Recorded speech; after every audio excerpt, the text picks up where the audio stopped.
welcome to my weekly video blog. First I want to give a little bit of an update on Toby my Canary and his situation. As you know, about a week and a half ago Toby hurt himself in a fight with Jojo, and we took him to the vet, and the vet said, you know, what he'd done is he'd ripped his nail, and the nail was removed, but the toe had got infected, and he was put on a course of antibiotics, the Baytril, and I was told, you know, to leave it about a week and see how things have gone. Now, he's been inside for a week on this Baytril, and it's so difficult. He isn't getting any worse. For that I'm absolutely certain. He's still singing, he's still eating, but he still perches on one leg, as if the other leg is still painful, and I haven't seen the inflammation go down, I just haven't seen it got worse. The vets did say, look, the other option for this, if it gets worse certainly, will be to operate. And that will mean two things. First, he will have to go under full sedation, which is dangerous for an animal of that size. And secondly, he will have to lose the toe, affected toe, if that happens. You know, I still have enough Baytril to last for another week. And what I'm going to do is I'm going to keep Toby in, and I'm going to continue the course for another week before I make a decision as to what to do. I really want this to clear up. My fear is that if I stop the Baytril and enter him and release him into the aviary, his health will rapidly decline, and we'll be back at square one.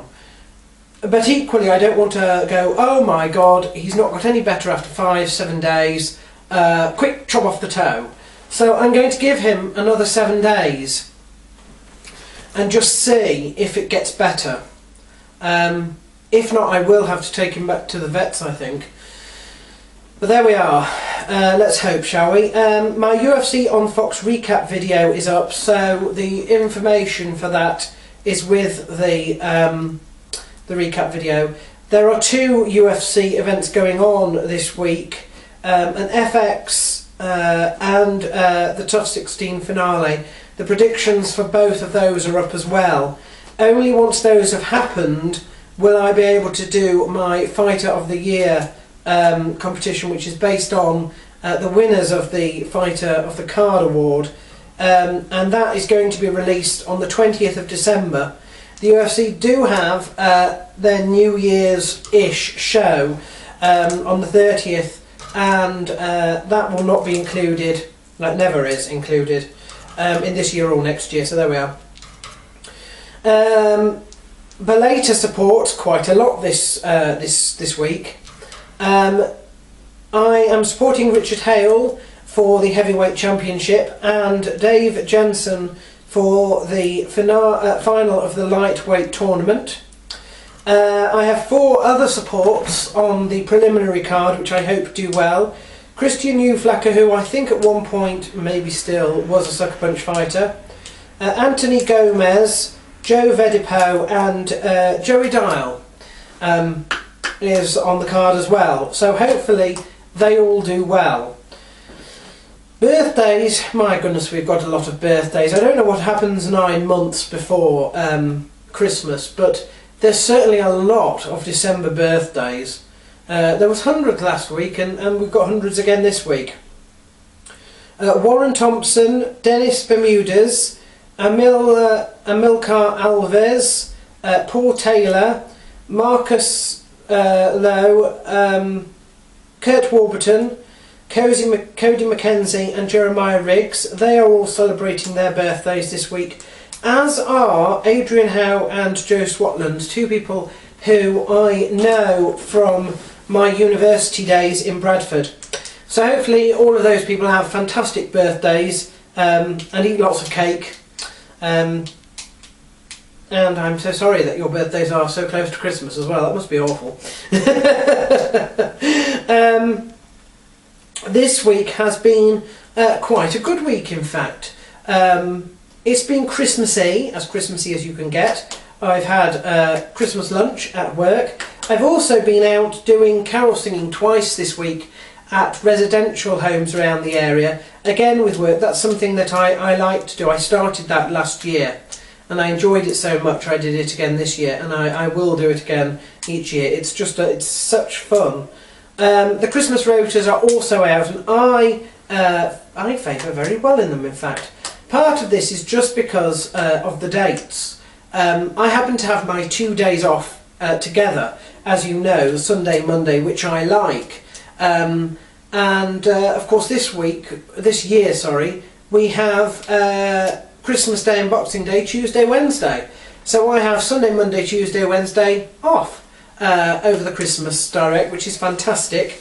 And then again I have Sunday, Monday, Tuesday off the following week. Of course Tuesday being New Year's Day, and that of course is Tiffany's birthday.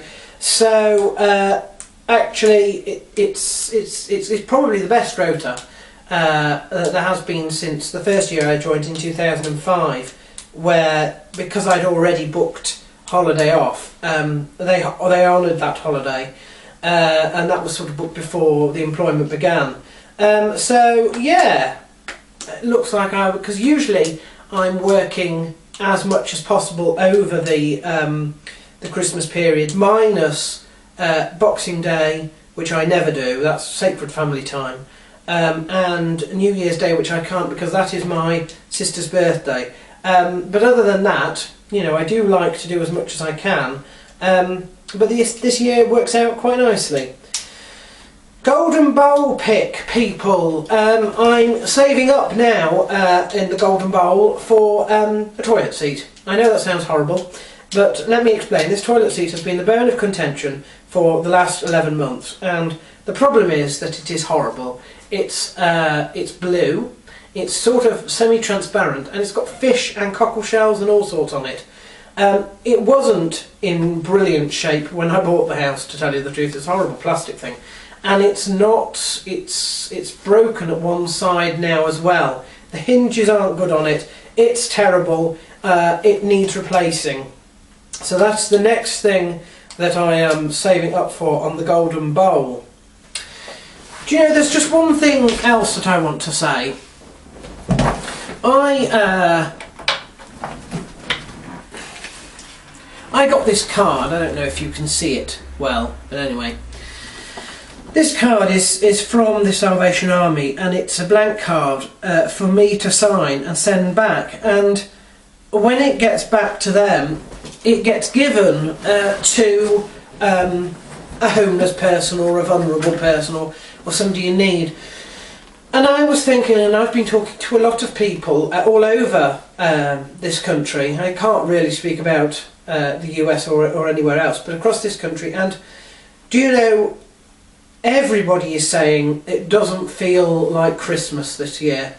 It's been a very, very hard year. You know, there's been several hard years for people in England, you know, with prices going up, everything is more expensive.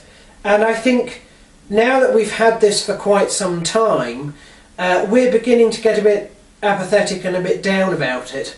I think the other thing that doesn't help is the weather this year has been absolutely dreadful.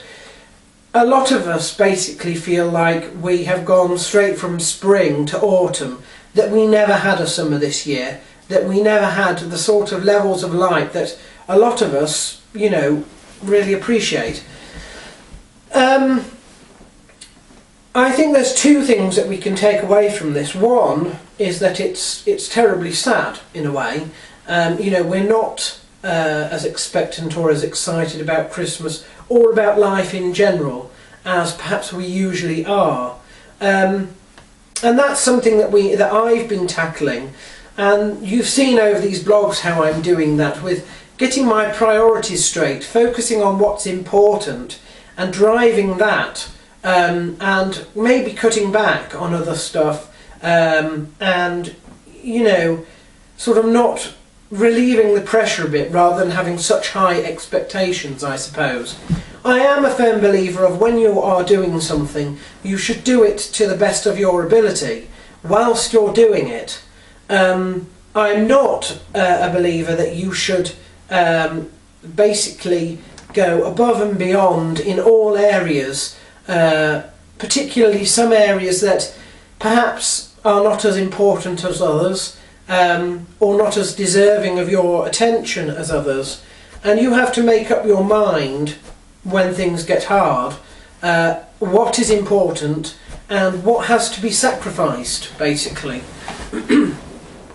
I think the other thing that we can take away from this is that Christmas as a Christian festival, which is what it is, doesn't have much to get excited about in the way that people think of Christmas as, well, hey, it's Christmas, time off, presents, food. Without that, you know, it's an economy Christmas, so you may not get what you want. The food, you know, it's been a bad year, so the food might not be as good, and of course you can't really afford as much as usual. And you're down, you're depressed about that. The good news is, Christmas really isn't about that at all. And even if you're not religious at all, I would urge you to think of Christmas this year as being actually about family and friends, about spending time with people that are important to you.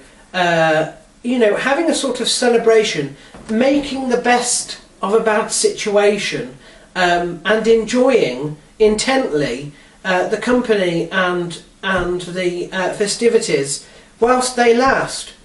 Don't expect for big things. You know, it's not really about how much turkey you get. It's about the fact that somebody's gone out and bought it, cooked it for you, and, you know, are sharing it with you. And I would urge people to focus on that this year to help them get through what I think, and what generally a lot of people are saying, is that it's, you know, this is Christmas apathy. I mean, people just don't care anymore, and they're not excited. They haven't got the money to spend, they haven't got the time to spend, you know, it's all a little bit sad. But make sure that you focus on what is important about these things, and you know, cheer up a bit.